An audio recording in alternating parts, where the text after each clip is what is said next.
You get to hear me now.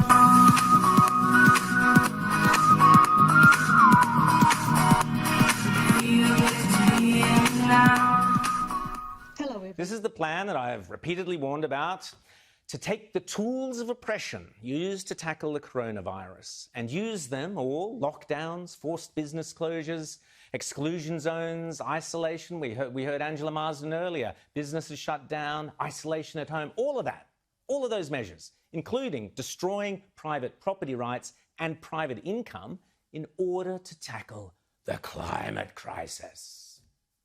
Now is the historical moment, the time, not only to fight severe virus, but to shape the system. We have a unique but rapidly shrinking window of opportunity to learn lessons and reset ourselves on a more sustainable path. It is an opportunity we have never had before and may never have again. So we must use all the levers we have at our disposal, knowing that each and every one of us has a vital role to play. The Great Reset is a welcome recognition that this human tragedy must be a wake-up call. It is imperative that we reimagine, rebuild, redesign, reinvigorate and rebalance our world. Rebalancing investment, harnessing science and technology, and advancing the transition to net zero emissions, all elements of the Great Reset, are fundamental to building the future we need. And that last one was the clown Guterres, who was at the Climate Ambition Summit, telling us the world is going to cook by 3.5 degrees or something by the end of the century. Yeah, right. This Great Reset is as serious and as dangerous a threat to our prosperity, to your prosperity and your freedom, as we have faced in decades, with these powerful bodies, including the World Economic Forum, the United Nations, the International Monetary Fund, and even Prince Charles boasting, yes, boasting that within a few short years, yes, their words, you will own nothing and you will be happy. Remember, this is not me saying this, this is them. They are even running ads for the Great Reset.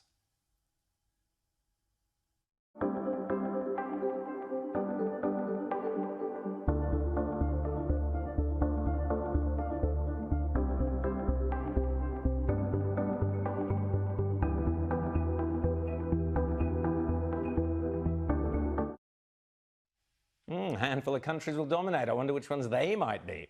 A terrifying coalition of big business, big tech, and left-wing totalitarians are so confident and so brazen. I mean, they just stole the US election, so I guess they're feeling pretty chuffed with themselves, that they are now promising you will own nothing and you will be happy. What they should have added is, and we, the very rich, will own everything and be even happier. Of course they will.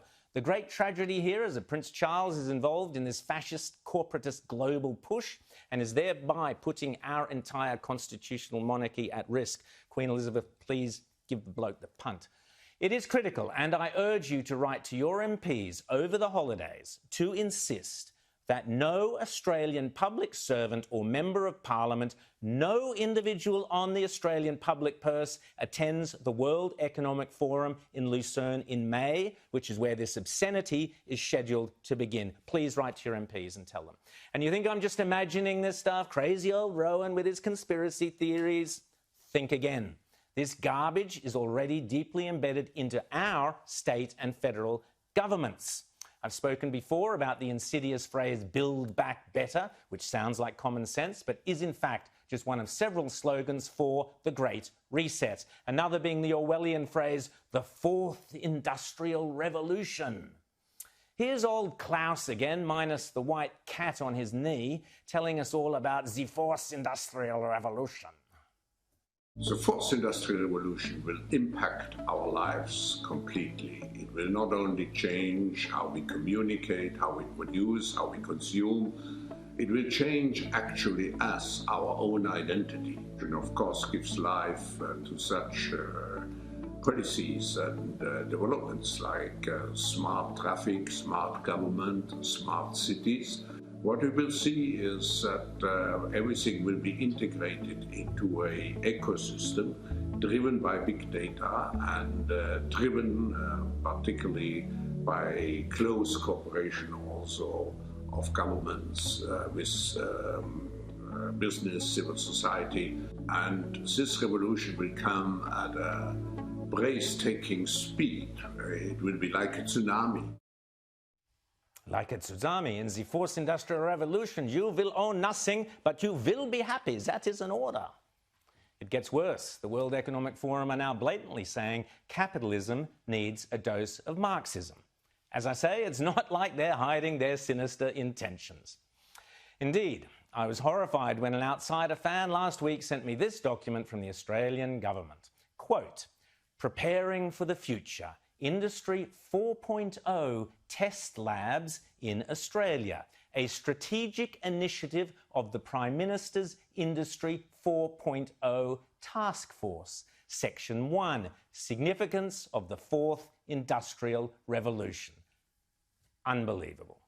So, may I respectfully remind the Prime Minister there is nothing in the Great Reset that is in Australia's national interest. Australians did not vote for a dose of Marxism in our capitalism. Speaking of Marxists, on this show this year, we also brought Dan Andrews' insidious Belt and Road dealings with Communist China to national attention thanks to my exclusive interview with US Secretary of State Mike Pompeo, which led, as I predicted last week, to the passing of the government's Foreign Relations Bill. Again, congratulations to the Prime Minister and the government for that one important piece of legislation. If the Prime Minister is true to his words and only listens and answers to the quiet Australians who elected him, then he can comfortably look forward to re-election, possibly even next year.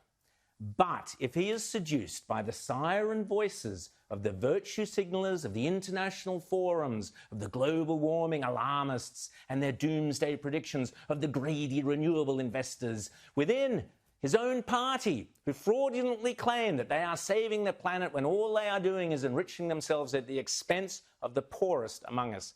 Indeed, if he puts the interests of the elites over the basic everyday interests of the average Aussie, it will not end well. But I am an optimist, and I believe Mr. Morrison understands that Australia rejects the reset. It's at the end what the fourth industrial revolution will lead to is a fusion of our physical, our digital, and our biological identities. No, mate, not in Australia it won't. Rack off, Klaus.